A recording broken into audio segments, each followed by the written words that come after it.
Pearl Hunt, and I'm the interim CEO of Hand in Hand Parenting. And welcome to Listening to Parents, everything you wanted to know about parenting, but you were too afraid to ask. At Hand in Hand Parenting, our focus is warm, loving families, where parents are supported. We listen with respect, people are always first, we're open and honest about our feelings, and we appreciate each and every one of you. The current events have affected people around the world in different ways. And the hand-in-hand approach of listening, connecting, and being patient is needed now more than ever. Children and families experience separations in their life every day, whether it's a daycare drop-off, divorce, a death in the family, immigration, or other situations. These separations can be hard and even traumatic for everyone in the family. Today, we are tackling the topic of separations and giving you helpful hints and tools from hand-in-hand parenting on how to deal with these big feelings that come up during these difficult times.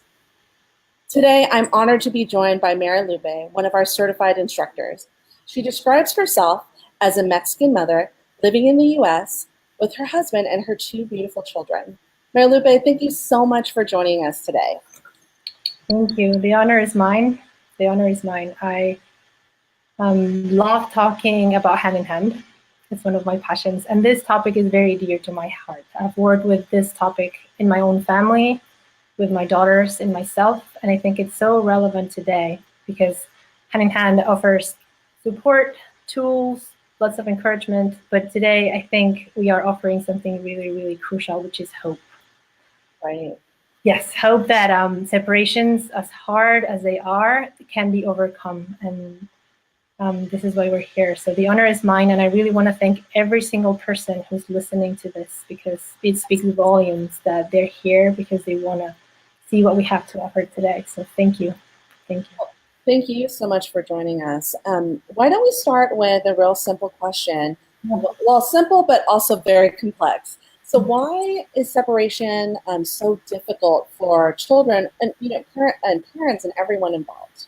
Yes, great question. Separations, big or small, can be really hard on children because we're social animals, we're social creatures, and we depend on each other, we rely on each other, our brains grow in sync with each other, and this is exactly why one of the worst possible punishments in a prison is solitary confinement. We are designed to be in sync with each other, seen by each other, felt by each other, and our brains actually grow and thrive when we are in sync with each other. So especially when we're little and when we're vulnerable, we depend so much on others to take care of us.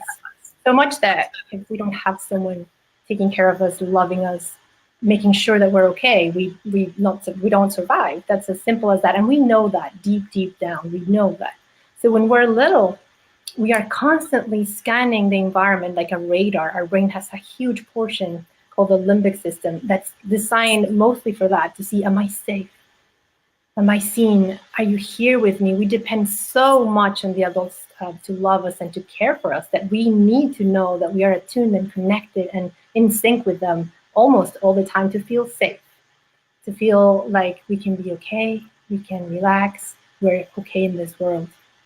So when a separation happens, it can be a small separation or a big separation, this can send an alarm in the system saying, hey, wait a minute, where's my adult? Am I going to survive? Am I okay? And this is why a toddler can really freak out when somebody knocks on the door and you break that sense of connection that you were just establishing when you were playing with them. So separations can have a big impact, even when we're so little, especially when we're so little, because we're vulnerable. And small separations can be, you can see how they are affecting our children, and big separations, like the ones you were mentioning, when there's an adoption, when there's a death in the family, when we move, those can make a big dent in the sense of safety. And they don't just evaporate, all those fears can accumulate. And the beautiful news is that we can overcome that. We can help them. We have tremendous power as parents and caregivers to help our children overcome that and expel it from their system so that it's not interfering with their lives. So I think this is what we're going for today, right?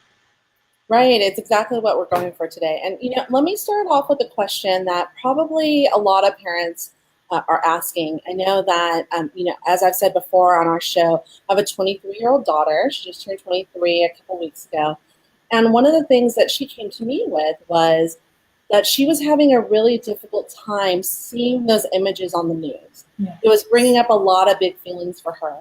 So how would you suggest that a parent approach that when a child comes to them and they're kind of attaching their own fears and worries about separation to those things that they're seeing in the news? Yeah, so ideally, they will be watching these things in the news, but news happen and kids see them. So I think the main thing for a child to know is that they're safe. So the first thing I would try to do is to reassure the child verbally that you are okay. I am right here with you. And I think it depends on the age of the child and how much the child is asking. I wouldn't expose them too much to hard news in any traumatic event. And you try to explain things in a way that's truthful, but also to their level. So you don't give them more information than the one they're asking. You can say stuff like, we are trying to figure things out. We're working really hard to make sure things like this don't happen anymore. Just to see if this is a child who's been exposed to the news. It's different if the child has actually suffered the separation. I think it would be a little different. But I would try to give as much reassurance as I could that things will be better, that we are working really hard. And we could say stuff like, sometimes adults haven't found a way yet to make things work, and we can do better, and I'm working really hard to make sure that you are safe. And then there's one point about talking that can be reassuring, but there's another feeling that it's not going to go away with the verbal reassurance that I'm going to do. So here's where the beautiful hand-in-hand tools can come into play, because we tackle that feeling in the limbic system more than the blah, blah, blah that we could do, that it is important. We do need to reassure children as much as we can, as best as we can. But here's where laughter and play and special time really do their magic, because this is where the child feels safe, feels seen, feels like they matter. And then, of course, in traumatic separations, or even in small separations, this is where the beautiful tool of stay listening, which is when we stay and listen to the passionate feelings, this is where the true healing can happen. Because all those fears, when they're logged in their systems, are interfering with their everyday life, and they're popping up in unexpected ways. Sometimes it's obvious that a child is suffering from separation when, I don't know, it's a toddler who's clinging to your leg and it's drop off at preschool. It's obvious that they're working in separation, but sometimes separation can be interfering in other ways that are not so obvious. So a child who's aggressive, a child who's really picky or rigid, or not wanting to share, or having a lot of trouble getting ready in the morning for school. It's not that they don't know how to do that, or that they want to really be annoying or to push our buttons. Is that sometimes maybe it could be that I'm really actually afraid of leaving you. Or this is where you see really long bedtimes, that mommy, I need another story. Mommy, I need some water. Daddy, like, where are you? So sometimes issues that don't look like they're related directly to separation can be actually be fueled by a deep sense of, oh my God, what am I going to do if you're not here with me? So when we reassure with special time, when we reassure with playfulness and laughter, we plump their sense of safety in the world. And if we allow for the big feelings of separation to come out of their system when they're crying passionately, when they're having a big tantrum about, I don't want to lose you, that's where the healing happens, because those yucky feelings that were interfering with them can actually be expelled. So as I was saying before, we have tremendous power to help them heal. We do need a lot of support and good information, and this is where hand in hand can come in, and this is why we're here for. But the beautiful thing is that traumatic events, traumatic separations, and small separations can be healed, can be expelled. And they're not going to evaporate on their own, not with age. And I've seen, and probably you've seen it too, adults who are carrying tremendous amount of debris in their emotional backpack. And the beauty of it, even as adults, we can heal that. I've done that personally, working on huge separations that happened when I was little. And also I've seen it with my girls. And it's those things that I used to, those words that I used to describe them as anxious or shy or angry, sometimes rigid, they don't apply to them because they were not but their real qualities. This was just the fear that was manifesting itself in this way.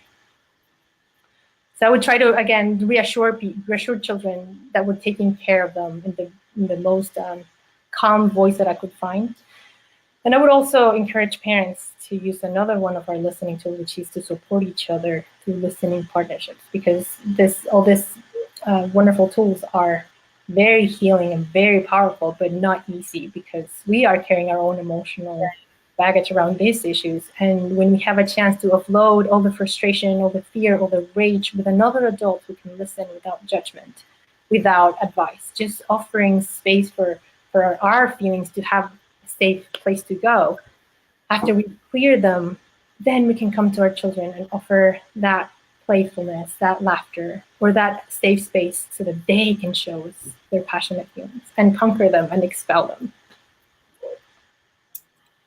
That's actually really, really helpful, and I'm glad to hear that what I did was the right thing. I really, my daughter's in Fullerton, so I was able to really listen to her and give her that space to talk about how that was really upsetting for her. We have a bunch of people watching from all over, and we had a question in our comments. So I want to, first of all, encourage people to ask questions. We have Julie and Jana from our staff who are answering questions in the Facebook comments, but I wanted to address a question from Catherine Avery. Catherine asked about, she has a 3-year-old going through 50-50 custody, so going back and forth through 2 kids, and she was asking about if there were articles that we had in writing, but I thought maybe we could address this because when it comes to shared parenting, which let me just say, I think that every child who goes through a divorce with their family deserves to be with both parents an equal amount of time because it's important for who they are. I think that it's also difficult, though, too, for them. So can you address how maybe we can use the hand-in-hand tools to address that anxiety or that separation that they might go through and their feelings? Yeah, so separations are hard for little children, that's for sure. But the beauty of it is we can repair the sense of connection. We can repair it again and again. So I would try, when it's my turn to have a beautiful child with me, I would start by offering special time, which is a set amount of time that you say, in which you say, sweetie, I have, I don't know, you decide the time, 5 minutes, 10 minutes. But when you say, I'm right here for you, what do you want to do? And you bring all the delight and you bring all the love that you have for this precious being that's your child, and you follow their lead. And they let you, they show you their world, and they let you know what their world is about. And when they're seen in this way, when they're felt that way, this is exactly the type of attention that they're craving. And this is where the attention that they're wanting every single minute, you cannot give it every single minute. But how about for 10 minutes? You forget about the phone, you forget about the laundry, you really devote yourself to be there and to be delighted by their presence. And of course, they take it all in. And this is what feels and fuels the sense of connection, the sense of well-being, the sense of I am cared for, I am valuable, I matter. And from this place, they can feel how much you love them. Sometimes separations, the interesting thing about separation, same room, and children could still feel a sense of separation. So I would just reconnect and reconnect. That was great. Thank you so much. I know that, a lot of parents go through that, and it's sometimes hard when you see your kids going through that upsetness and, encouraging them, like you're saying, to have that special time with you is fantastic. Yeah. We have another question. So we have a question about a little boy, it looks like, or a little girl who is 6. And they're very keen on being with the father. So they're still married, very keen with being with the father or the mother or a trusted child care person. He continually asks not to go to school. Even though he's often having fun, it appears that being in a group of any kind is really difficult for him. As far as they can tell, he would never voluntarily go or do a class like swimming or art class unless they were there too. The question is, how do they encourage him to try and do these group things without them being there?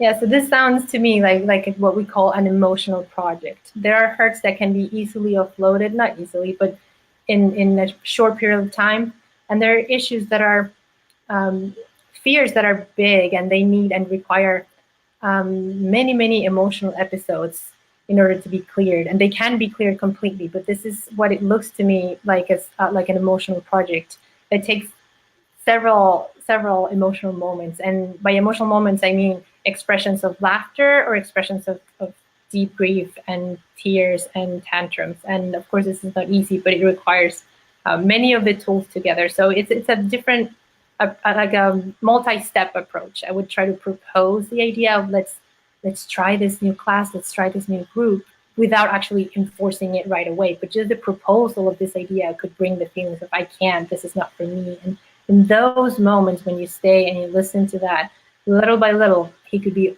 offloading all that tension until it's not there anymore. So it's I would start also with play, because play and laughter paves the way beautifully for the deep feelings that are hiding to come out more easily.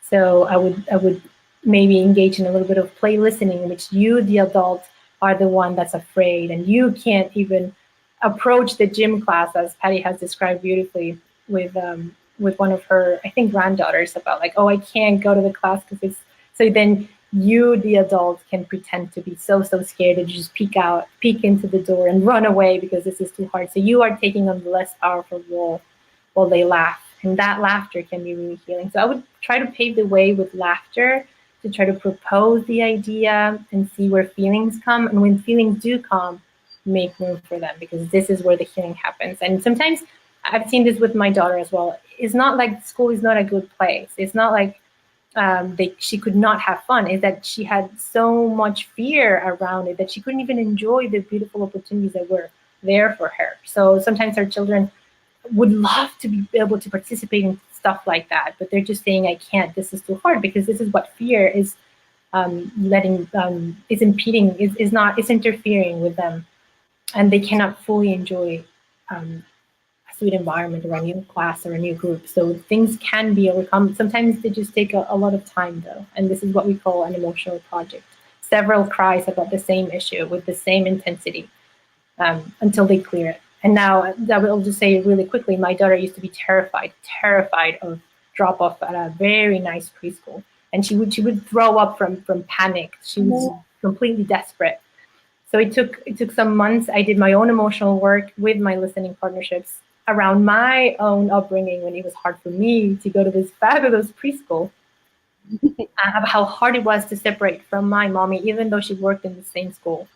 And after doing my emotional work and listening to her and playing around it, we came to a point, maybe 1 or 2 months later, in which she just ran to the playground with where they started school and just said, "Bye, mommy," like, "See ya." And now I was crying from like, "Hey, like, don't you miss me?" She could just feel the safety because she cleared that from her system. So That's great. Well, and it sounds like you've done a lot of emotional work on yes, an emotional project for your daughter, an emotional work for yourself, and that's really what Hand in Hand is about. It's understanding your own fears and concerns, are things that happened in your own childhood, because those kind of reflect and bounce onto your own parenting.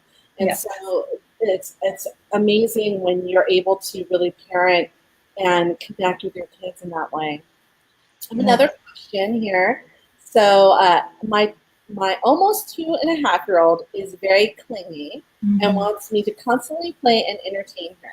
As much enjoy it, I'm rather hard, as it's never ending playing with her. Her communication skills are good, so she talks all day long and is constantly asking questions. As soon as I answer one question, the next question just comes automatically. How Yeah. do I handle this kind of behavior? So that sounds really familiar, because one of my daughters used to do that. And when I learned from Patty that sometimes when children talk and talk and talk, they're actually trying to tamp feelings down. And by talking and talking, it's just a way of managing feelings. That's when I went like, oh, this is why. So when a child is clingy and talking and occupying space and needing your attention and like, I need you, there could be a feeling there around separation, about like, I cannot survive if I don't have your attention. In my daughter's case, it stemmed from her own birth, because these difficult experiences, when we're so vulnerable, can impact the way our brain perceives reality. And there's this limbic system we were talking about. It's active and very accurate since we were born. So there are memories that we're not conscious about, but they are actually interfering with the way we see life. During her birth, she had this experience that was pretty traumatic for her about, if I don't have my mom's attention, I might die. So everything had the same taste in her toddlerhood, in her infancy, about I need the attention or I can't survive. That was not the case now, but it was the way she perceived reality. So little separations she couldn't handle. If I gave my attention to something else, she couldn't handle it. So it didn't look like it was about separation, but it stemmed from this big fear that was like imprinted in her brain when she was even being born. So big separations when we're so vulnerable. I don't know if this beautiful child had a difficult birth, or hospital interventions, or kids who have to go through adoption. All these big things are there in the brain, and we might not be conscious about it, but those are the ones that could be interfering years later when we have a toddler who's clingy, or a picky eater, or a poor sleeper. So when the child is clingy, it's basically saying, I cannot feel safe if you're not with me. So again, this looks like another emotional project that might take a while, but stay listening is where this beautiful child can offload that feeling. And you could practice separating the child just slightly and saying, sweetie, I'm not going to hold you right now, when you're in a good emotional state to listen to feelings. And the child is going to flip, because they're going to really believe for a moment, I cannot survive if I'm not clinging to your leg. And you can listen to that, and you can help them see that you are okay. I'm right here. You're safe. And then let them just lose it completely. And the more panicky they look, the more you're going to think, hey, these guys that hand in hand are crazy. But the more they're actually working on the heavy feeling of I cannot survive without attention. But then after this emotional storm passes, and it could take a while, especially when there's deep fear involved.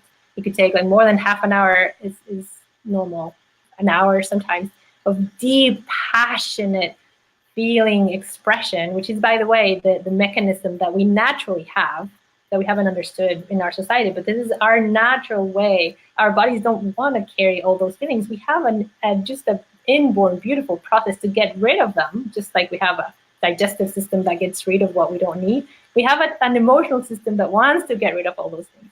So when we allow for that process to unfold with calm and with space, then they come to the other side, and then they can actually see that, oh, I did survive, or oh, okay, I'm actually safe with daddy too, or vice versa, I'm safe with mommy. Like they can see for themselves, like I am okay, I survived. And then you might see beautiful changes afterwards. After the episode, you're going to see a child who can play independently for a little longer, or that has a developmental leap. So you see miraculous things when you allow for the natural process to unfold. And this is, again, what we call stay listening. You know, Patty talks about this anecdote where there was a child who had been in an orphanage, and the mother had adopted him. And they were part of a play group that Patty was doing with the parents and the child, to really kind of focus on that playing with other kids and being able to kind of separate from the mother. And this little boy was just clinged onto his mother, and Patty was encouraging him to, kind of slowly, each time that they had gotten together, to be a little bit further away and further away. And what we don't think about is that, like you were saying, there are past things that have happened. Even if the child at the time is super safe, they're in a great loving home, they're connected with their parents, that are still affecting them. She went on to talk about how this little boy at some point was further away from his mother. The mother was still in the room. Patty was holding onto him, and he just burst into tears, crying, letting that emotion out, expelling that emotion, and then looked at Patty and said, I was in the orphanage, and I cried and cried and cried, and you weren't there. And then he cried some more, and then I think she said about 10 minutes later, he was off running with the kids in a totally different room playing, and that had never, ever happened before. So we know that these tools, these hand-in-hand tools work. We know that they do. You're living proof. We have multiple stories that are living proof. We also know that it's difficult to be a parent, and that parent support is a huge thing for us to be able to go through it. And you can do that through listening time. We have an amazing parent club here on Facebook and on the web that people can join for a small amount of money to be able to address problems not only about separation, but problems, all types of problems. But today we're addressing those separation problems. I have one that actually I'm sure a lot of parents go through. My child keeps on coming into our bed at night and no one is sleeping well. Mm-hmm. What can I do to make that stop and have them sleep in their own bed? Okay, so sleep, haha, another big topic, right? So sleep is separation right there. Like, we know that we're going to lose consciousness even if we're sharing the same room or the same bed. We're going to separate, and that can be truly frightening because when we're sleeping, we are not in control of our emotions. Like, we can keep them down. If we have big feelings that are interfering with our life, at least we can keep them down with rigidity, or we can attempt to keep them down. But when we're asleep, we can't. So it's really scary. It means I'm going to separate. I'm going to lose consciousness. So, of course, many children fear separation, fear sleep. So there's a few things we could do. There's, again, another emotional project here. And a very counterintuitive to what you've heard idea that I love about parenting by connection is that we can actually plump their sense of connection right before bed with roughhousing, with the giggles, with pillow fights, with laughter, because laughter relaxes and they can feel, okay, I'm well, I don't know, like we can fill their cup with special time or with roughhousing and this type of play that's active, because that actually can relax the system and let them know you're safe, you're seen, you belong, because we feel like we belong when we laugh together. And then this could be a good segue into sleeping, believe it or not. But then if the feelings are actually huge, I'll also, after playing, they're going to come up right away, because fear and laughter don't coexist, right? I've heard that before. But then when we're laughing and laughing and laughing, it paves the way for the deeper feelings that are behind to come up. So it's very common that right after roughhousing and special time and having lots of fun, then your child is going to find a small pretext to have big cries. And then here comes all this outpour of passionate feeling that this is what actually needs to come out. And when we have that, when we provide that before bed, then they can have better night's sleep.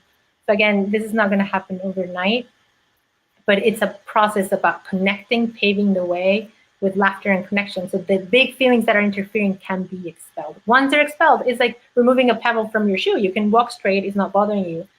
And you can be free and relieved.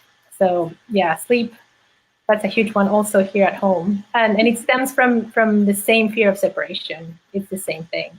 Yeah, definitely. I know that roughhousing and that physical activity, the laughter really does help before bedtime. It's something that we use here, and making sure that sleep confidence we talk about. One of the things that my older daughter had was that she had great sleep confidence. She would sing herself to sleep. She would read a little book until she would fall asleep. But then when I went through my divorce, even though she was older as a middle schooler, all of a sudden she ended up in my bed about 95% of the time that she was with me.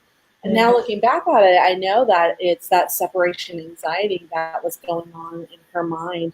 And that's a big thing. So smart. She knew what to do. So I have another question. It's about grandparents. Well, kind of about grandparents. We'll come around to the question. So it's, my son refuses to be left with his grandparents, and it breaks their heart. He's almost 3, and he's happy at their house as long as we're there. But if we try to leave, he gets really angry and refuses to stay, and he gets just so nasty, and it's painful for the entire family. What do you suggest? So, yes, again, this is one of the circumstances in which the house of the grandparents is a lovely place, and he would actually enjoy it if fear was not interfering with this proposal of let's go to see grandma and grandpa. So big emotions need to be shed and offloaded before he can feel that safety and that love and just walk into that house. I had a friend dropping off her son, and he could not enjoy any of the things that we had.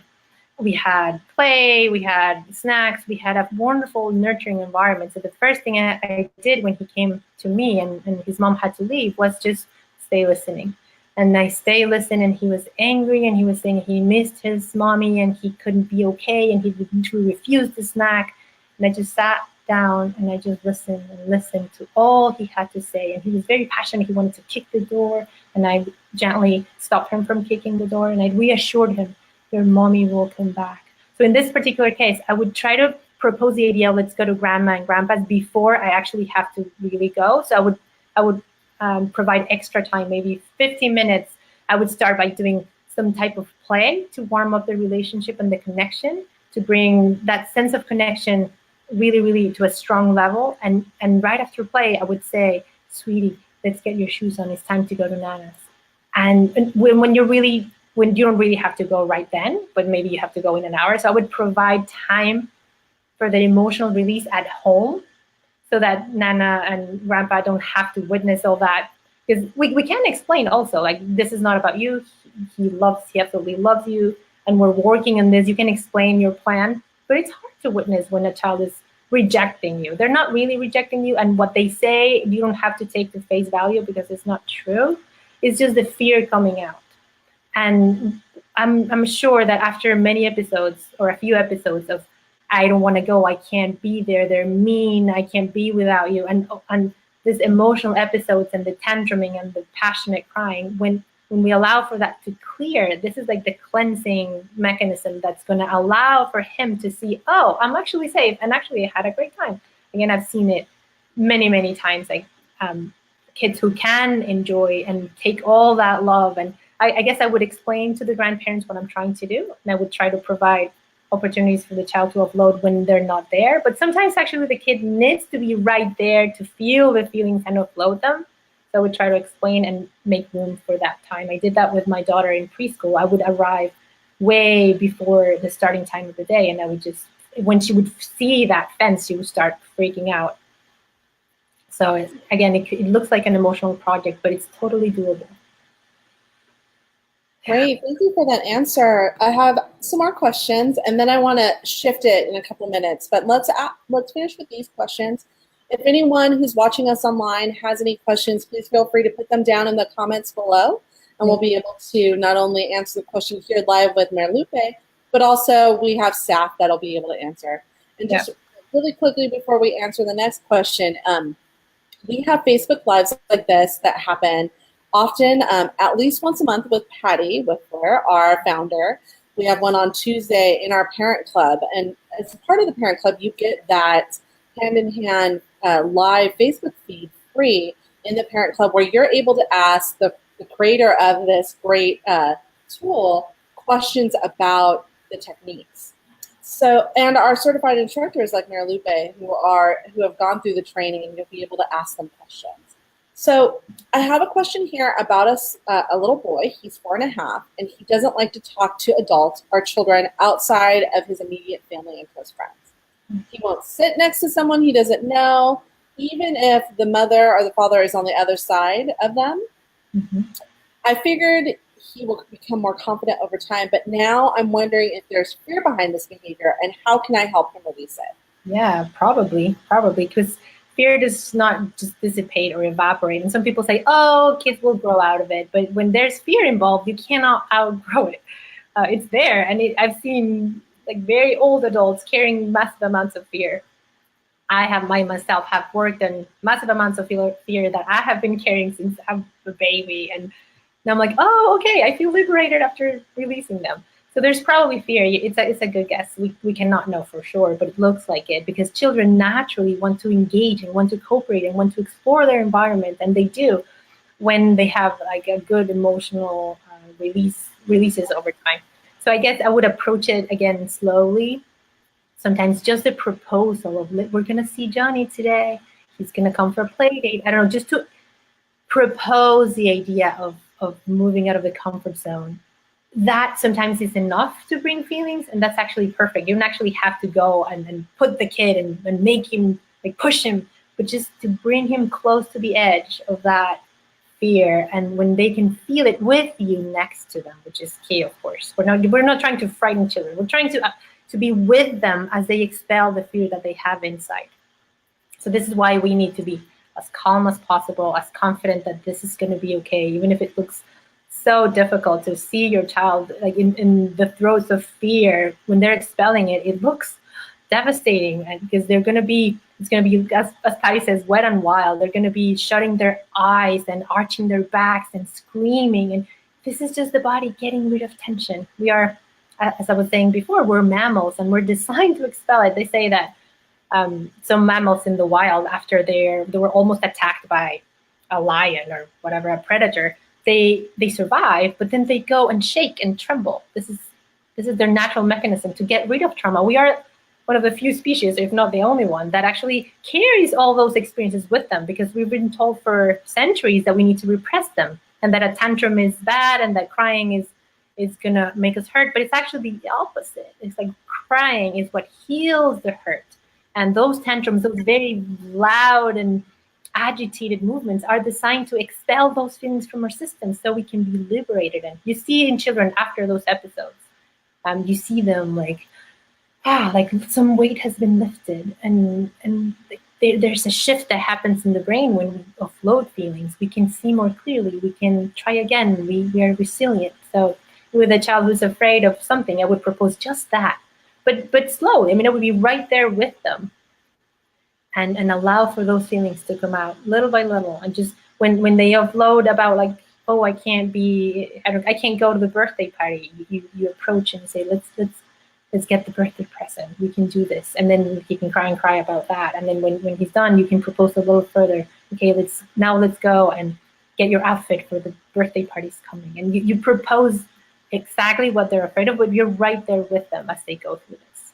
So I would, again, take it slowly, and it's a step by step, but. So I have one other question that we had previously. If anyone has any questions, please feel free to ask them below.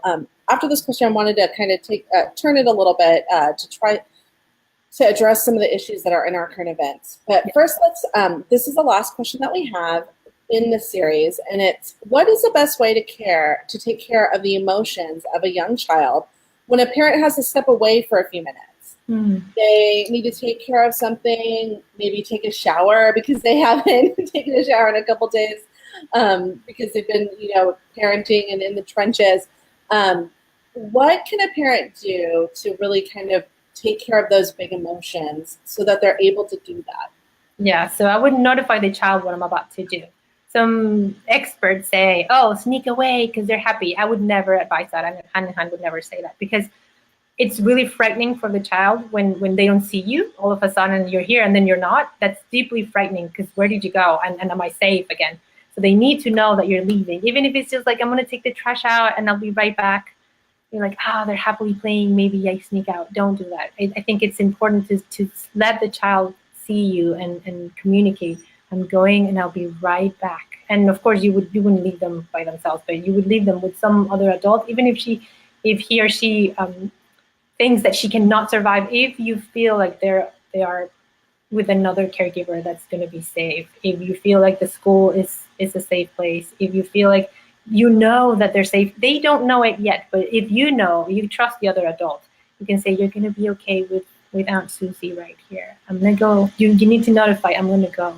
And then allow for those feelings. So a good strategy sometimes is to announce that you have to go way before you actually have to go. I know of another instructor who actually got the purse and the umbrella and said, yeah, it's time to go. It really wasn't time to go, but the babysitter was there already. So they arranged it. They talked about it beforehand. So the child could have this big emotional episode right there with mommy in the safety of mommy's arms, but just with the proposal of, I'm going to leave, I'm going to leave, I'm going to leave. So if I need to do a quick errand, I would notify the child and I would let them know I will always come back. I would notify them exactly what I'm doing. And if feelings come, I would listen to them. Sometimes we can't listen to the feelings right then, but ideally we would hand them to a caregiver who would be continuing the listening process. So truth, I would speak with truth to the child, never tricking them into like disappearing quickly and coming back. That's deeply frightening and unsettling to a child. I absolutely agree. It's frightening for me as an adult when someone leaves and they don't let me know what's going on. So I can only imagine what it's like for a child. So I wanted to shift Yes. a little bit. So we kind of dabbled in it a little bit and talked about the current events that have been happening. One of the things that I've been seeing in the current events is when children are reunified with their parents, they are usually stiff as a board. Yeah. They're stiff. Parents are holding on to them. It usually takes about 3 to 5 minutes, and all of a sudden you see then the child turns into a limp noodle, and there's a lot of emotions that come out. For a little bit, I'm wondering if you can tackle this and tackle it in a way, well, number one, kind of talk about it, but can you speak to our Spanish speakers now? Absolutely. Tools that they could use in order to get through those moments, because we know that it's devastating watching what they're going through, but I would really love to be able to kind of speak to them now, to tell them, to talk about the hope that we were talking about, but also that it is fixable. So I was wondering if you could take a few minutes and talk and say it in Spanish for us. So that I was just going to say, you want me to do it in Spanish? I would absolutely love to. Yes. That would be fantastic. So please do. Claro que sí. Gracias. Ay, bueno, lo primero que quiero decir es que hay esperanza. Que las separaciones que están ocurriendo han sido devastadoras, que pueden dejar una impresión traumática muy fuerte tanto en los padres como en los niños, pero que este tipo de dolor se puede sanar, este tipo de dolor se puede revertir y podemos ayudar a nuestros hijos. Tenemos un poder gigante. Nosotros, los padres y los que cuidamos a los niños, tenemos un poder gigante para ayudarlos a sanar esto tan difícil que están viviendo, para que no lo carguen nunca más, para que se vuelvan a sentir seguros en este mundo, valiosos, que puedan enfrentar cualquier cosa. Lo bonito de estas herramientas de Hand in Hand es que no importa lo duro que hayan sido las experiencias que tenemos, emocionalmente devastadoras, traumáticas, difíciles, devastadoras, las podemos sanar. ¿Cómo? Con conexión, con nuestra presencia, con mucho apoyo, y para eso estamos aquí. Hand in Hand está aquí para apoyarte. Y también con la risa, con el juego, con el entendimiento de cómo funcionan las emociones en nuestros hijos. Nuestros hijos, cuando están muy asustados, no piensan correctamente. Su cerebro está como, por un momento, pero como paralizado por el miedo, completamente rebasado por el miedo, y no pueden jugar tranquilos, no pueden sentirse así. Entonces, cuando nosotros los invitamos con calma a jugar, a reír, cuando escuchamos su llanto, sus berrinches apasionados, ahí es donde está el poder mágico de sanar. Esos sentimientos tan difíciles, el cuerpo los expulsa con el llanto, con el berrinche, con la risa, con el sudor, cuando están muy agitados. Si nosotros podemos proveerles un espacio seguro para que los expresen, ahí justamente es donde está el poder sanador de este proceso emocional. Ellos pueden sacarlos por completo de su cuerpo, y tal vez necesiten muchos episodios de estos cuando el miedo es tan grande, cuando el impacto del miedo ha sido tan devastador. Entonces va a necesitar mucho apoyo emocional un niño que ha sido separado. Y también el papá y la mamá, ¿no? Entonces necesitamos apoyarnos unos a otros, escuchar nuestros sentimientos, porque ahí, así como cuando algo nos cae mal en el estómago lo sacamos, también emocionalmente, cuando algo nos cae mal lo sacamos. Y si aprendemos a entender, esto es un proceso sano, esto es un proceso que lleva tiempo, pero que se puede conquistar, vamos a poder apoyar a nuestros hijos y ayudarlos a que no carguen esta carga emocional tan fuerte para toda su vida. Y eso los fortalece, eso les hace volver a recuperar la sensación de yo estoy bien en el mundo, la sensación de yo pertenezco, yo puedo y no estoy solo, y de ir para adelante con la carita para arriba, ¿no? Pero se vale llorar, se vale gritar, se vale reír, se vale jugar y acompañar a nuestros hijos en este proceso tan importante de sacar de su cuerpecito estas emociones tan difíciles, porque ahí es donde vuelven a poder conectar su cerebrito de manera óptima y a volver a acordarse de que estás ahí, de que lo quieres, de que va a estar bien y de que no importa lo que pase, vamos a salir adelante. So that's the main message. Thank you. Could you say a little bit about in what you said in English too, so that some of our viewers who don't speak Spanish can? Yeah, absolutely. So what I was just saying is that we have tremendous power to help our children when we understand that the emotional expression is what heals hurts like this, hurts that can be devastating for the brain. The brain does not, when it's flooded with feelings of fear, we cannot think properly, we cannot live a full life. So this could be interfering in massive ways, but the beauty of this emotional release mechanisms is that we all have them, and we can all support our children to express those big, massive feelings so they don't carry them anymore. So when we allow for those tantrums, for those tears, for that laughter, for those giggles, for play, this is where the actual healing happens. So we've been told to repress them, but what we're saying is quite the opposite. We're saying you have tremendous power. When you are supported, when you offload your own feelings, you have the power, tremendous power, to support your children so that they can have a full life with their chin up and forward, because no matter what happens in life, we can overcome it, and we can support our children to go and to heal from this massive amounts of hurt. So again, the same message of hope. That's so helpful. And this is so difficult, and it's affecting so many different families, not just Spanish speakers, but all over the world. Immigrants who are here, who have given so much to our homeland, to my homeland, to the U.S. It's for me, it's a devastating thing. I'm wondering if you can also answer this question in Spanish. How can parents deal with the issues of the possibility of this separation or a deportation? Or how can they address it with their little ones when friends or family are being deported? I know a lot of families are just being affected, and maybe you can talk a little bit about some of the tools that we can help, or they can help use in order for them to get through this. Yeah, so you want me to repeat the question in Spanish so that... Yeah, if you could, and then answer it in Spanish, and we'll come back to English again. Okay. Sí, la pregunta es cómo apoyarnos como adultos, cómo apoyarnos cuando esta realidad de la deportación es inminente y la tenemos tan cerca. Y Hand in Hand lo que ofrece es la posibilidad de apoyarnos emocionalmente unos a otros como adultos, en lo que le llamamos las parejas de escucha o listening partnerships. Entonces lo que aquí hacemos es que dedicamos un espacio de tiempo donde dos adultos, donde no están los niños presentes, podemos escucharnos con compasión, con atención, sin juzgar, sin dar ni siquiera ningún consejo, solo con abriendo el espacio para que la otra persona pueda decir lo que tiene que decir, llorar lo que tenga que llorar, sanar, gritar, enojarse, asustarse, y la otra persona solo escucha con compasión, con calma, con calidez y sin interrumpir. Y usamos un tiempo limitado, y cuando el tiempo termina, hacemos lo opuesto. Entonces la persona que estaba hablando ahora escucha y viceversa.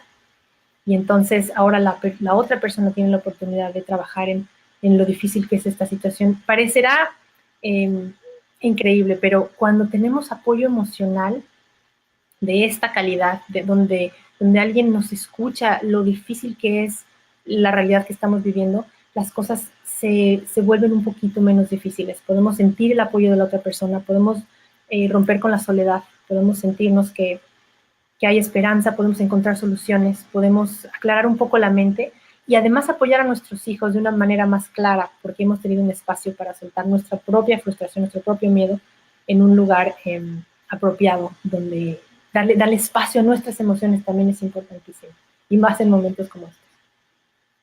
So what I was just saying is describing the listening partnership process and how valuable it can be when things are hard, because when we have a safe space to offload the feelings, to be heard and seen, no matter the hardships that we're facing, we can make them a little less hard. And we can have a clearer mind to think of solutions and to support our children with this, the intensity of what's going on, because we are creating support for each other. So mainly listening partnerships. We can support each other tremendously in times like this. by listening to each other and allowing safe spaces for our feelings to be heard. Well, and I just want to put it out there, Hand in Hand is really focused on making sure that children and families get through this difficult time.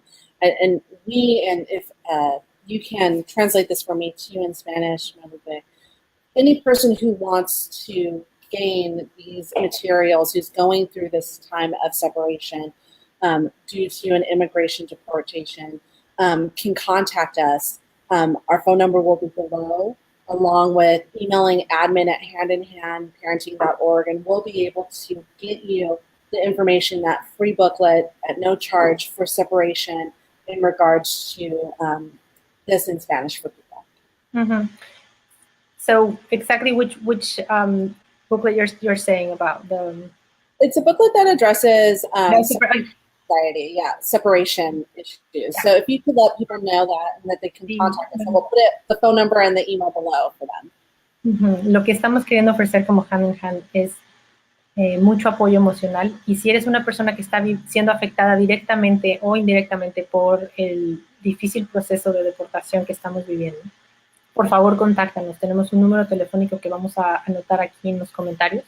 Y también que tenemos muchos recursos gratuitos que te podemos ofrecer. Hay un libro, un folleto específico de separación que queremos poner a tu acceso de manera gratuita, porque queremos estar aquí para ti. Somos una organización sin fines de lucro que lo que busca es apoyarte. Y este tema es muy profundo para nosotros y es algo en lo que queremos apoyar porque sabemos que podemos ayudar en una manera muy particular, que es la de apoyar emocionalmente a los niños y a sus familias. Sí tenemos información valiosa que puede ayudar a sanar lo duro que estamos viviendo. Hay solución y queremos estar aquí para ti. Entonces búscanos, mándanos un correo. El mío también personalmente lo vamos a anotar. Como verás, hablo español, soy mexicana y aquí estamos para ti. Thank you so much. So let me ask you one last question, and we'll do it in both English and Spanish. Mm-hmm. I guess your experience is a real key one. I think that you had your daughter who had a difficult time with separation. I think that it provides a lot of hope to parents. I know that this is a difficult time, and we're kind of repeating it over and over again, but I think that in times of difficulty, this is really what parents need to hear. Yeah. So I'm wondering if you might be able to kind of elaborate a little bit more on things that they can do that they might not know the hand-in-hand techniques currently. And once they reach out to us, they can. But in that, that trauma time, that time of turmoil, mm-hmm. What can these parents do? Very basic things that they can do in order to make sure that they know that they're doing the right thing, mm-hmm. but also they can start to see that change and that comfort in their child too. So maybe you can talk a little bit about that. Okay, in English first, Spanish, or both? Why don't we do both? Okay, yeah, so in English, but the main idea, whether you know a lot or a little about Hand in Hand, is to connect. So think of ways for your child to feel you there, through play, through eye contact, through genuine interest for what they're doing. Yes, we have tools and we can go really deep in them, but the main idea is let your child feel you there. When your child feels you through your attention, with the delight that you bring, with the patience, with the tone of voice, when they feel you, they're going to bring whatever's bothering them to you with the hopes, really high hopes of offloading it and clearing it out of their system. So the main idea is to connect in subtle ways and in big ways. Special time can be a fabulous way to connect and play. So follow the giggles. If your child is giggling, follow that. If your child is playing, pay attention. If your child needs you, say, I'm right here. Because I know that sounds time consuming, but we're talking about children who are deeply frightened and need to know that you're there, and their sense of safety is broken. So we need to repair that, and we can with presence more than with words. We can say reassuring words, so I would again try to say reassuring words, but mostly connect and connect and connect. And then when there's feelings, and sometimes children are going to bring the big feelings packaged and disguised in small pretexts. So if your child is flipping out because this tiny thing did not come out the way they expected, that's a really good use of a pretext. They're not really working on that little thing, so that's what we call the broken cookie effect syndrome, or the broken, yeah. They're going to flip out because of a little thing. It's not really about the broken cookie. So if we try to fix it and bring them another cookie and try to prevent them from crying, we're doing a disservice. What they really need is for us to say, yeah, sweetie, that cookie is broken and this is the one you're getting. So then they can have this massive meltdown, and this is the massive meltdown that's going to heal. So be in the lookout for emotional flames, about signals about like, I'm going to explode and I'm going to cry, because that's actually where the healing happens. So I would connect in the best possible way. And then when I see flare-ups of upset, to actually let them have their curses. It's like a big red balloon that's going to be inflated in the middle of the room, and then it's going to deflate, and you're going to see a child that's less trapped by the grips of fear on the other side. So now I'm going to say the same thing in Spanish. ¿Qué podemos hacer cuando nuestros niños necesitan reconectar? Hay personas que saben mucho de hand in hand, personas que saben poquito, no importa qué tan poquito sepas. Lo que queremos decir es, hand in hand tiene una perspectiva muy bonita de conectar. Entonces, ¿qué puede hacer alguien en cualquier familia? Trata de conectar con tus niños cuando llamen tu atención, cuando estén jugando, cuando estén riendo, cuando busquen tu presencia, más que con palabras, y las palabras son importantes, y mientras más podamos darles mensajes que los tranquilicen, como aquí estoy, yo te cuido, yo te quiero, me preocupa si estoy contigo, eso es muy importante. Pero la otra parte importante es estar ahí con presencia, con nuestra atención, con el juego. Y cuando empecemos a ver que muestran, toda esa conexión lo que hace es que trae todas esas sensaciones y sentimientos difíciles que el niño quiere sacar de su sistema, van a salir cuando esa conexión crezca. Entonces los niños van a buscar pretextos. A veces van a buscar pretextos que parecen ridículos, como, ay, no sé, se cayó, no sé, mi hermana me tocó el dedo, y entonces hacen un drama gigante por una cosa que parece insignificante.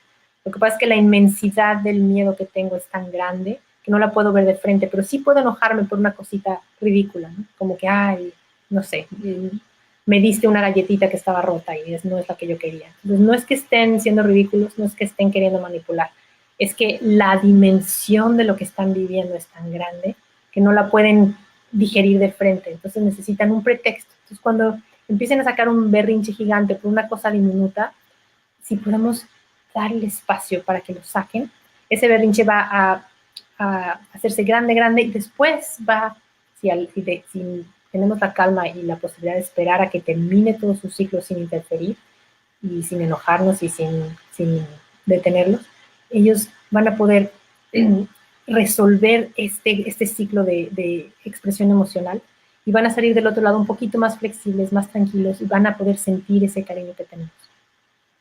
So I was just saying about like all those small pretexts. They're not trying to manipulate us. They're not trying to be ridiculous. They're just using, sometimes what's happening is so big that I cannot fully comprehend it or get mad at it, or it's too frightening to feel in a front way. So what I do is, as a child, is I look for little tiny pretexts to get upset about those, because that I can manage. So that's one little thing that I hadn't said. Well, thank you so much.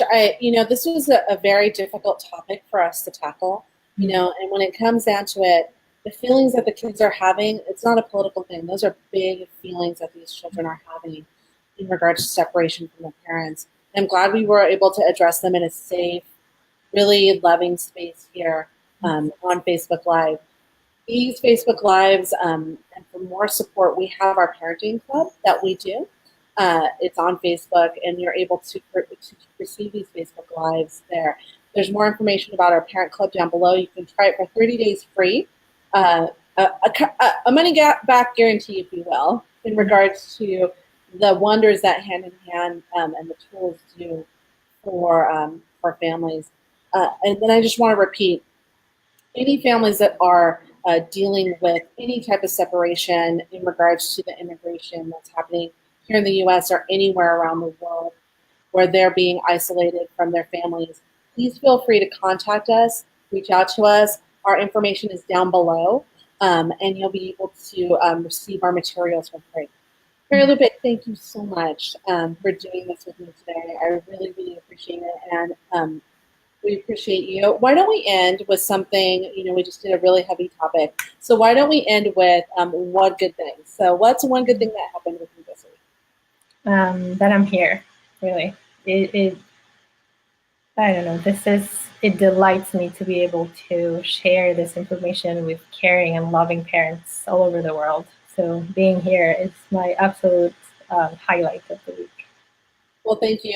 My highlight is being able to share the space with you too. So thank you again. We loved it, and we will see you all next time when we're here listening to Parents Show. Thank you so much, everyone. Have a great day. Bye bye.